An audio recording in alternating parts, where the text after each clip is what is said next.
Morning 5 o'clock లేస్తున్నామంటే లేవాల్సిందే. పడక మించి లేవడానికి చేతగానోడు పైకి వస్తారంటే ఎట్లా నమ్ముతావు? బస్ నీకు లేవడానికే యుద్ధం చేసేంత పని అయితే ఇటు నుసిలి అటు నుసిలి, రాత్రి లేట్ అయింది, మంది ఎక్కువైంది, ఇటు పోయినాం అటు పోయినాం అని చెప్పి దీనికే యుద్ధం అయితే నీ సక్సెస్ కి సిద్ధమైనట్టు ఎట్లయితావు? 10 మంది లేపాలా, ఒకడొచ్చి ఇది చేయాలా? మన స్టాఫ్ చూస్తే తెలియదు, you have to aim high. Fan చూస్తే తెలియదు, you have to be cool. Door చూస్తే తెలియదు, you have to push yourself. Calendar చూస్తే తెలియదు, you have to update everything. Time చూస్తే తెలియదు, there is no time for you, no waits for it. So these are your motivation, these are your practice. Discipline is the matters. పొద్దున్న లేస్తే ఈ పైకి లేచి పక్కన పెడితే ఈ పైకి లేచి కూడా కూర్చుంటాం. మీకు ఇప్పటి నుంచి చెప్తున్నా, if you want to break through in your life, break the pattern. Me brain మాట మీరు వినకండి. బ్రెయిన్ కి బాడీకి లోకస్ ఆఫ్ కంట్రోల్ అన్న ఒక కంట్రోలింగ్ ఉంటుంది, మెకానిజం.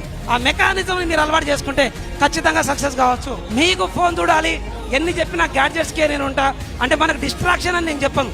ఓవర్ ఇన్ఫర్మేషన్ కావడం వల్ల ఎక్కడ పోతున్నామో తెలుస్తలేదు. సో మీరు ఇప్పటి నుంచి కూడా మళ్ళీ ఇన్స్టాగ్రామ్ చూడాలని మీకు అనిపిస్తే ఇంపాక్ట్ ప్రోగ్రామ్ చూడండి, జీవితం మారుతుంది. ఫేస్బుక్ చూడాలని మీకు అనిపిస్తే ఫేస్ ద బుక్ ఛానల్ చూడండి, ఆకెళ్ళ రాఘవేంద్ర గారు మీ జీవితాన్ని నేర్పిస్తాడు. మీకు యూట్యూబ్ చూడాలని మీకు అనిపిస్తే ఎండమూరి గారి వీడియోలు చూడండి. ఖచ్చితంగా మీకు భవిష్యత్తుకి ఎట్లా వెళ్ళాలో, విజయానికి ఎన్ని మెట్లు ఉంటాయని తెలుస్తుంది.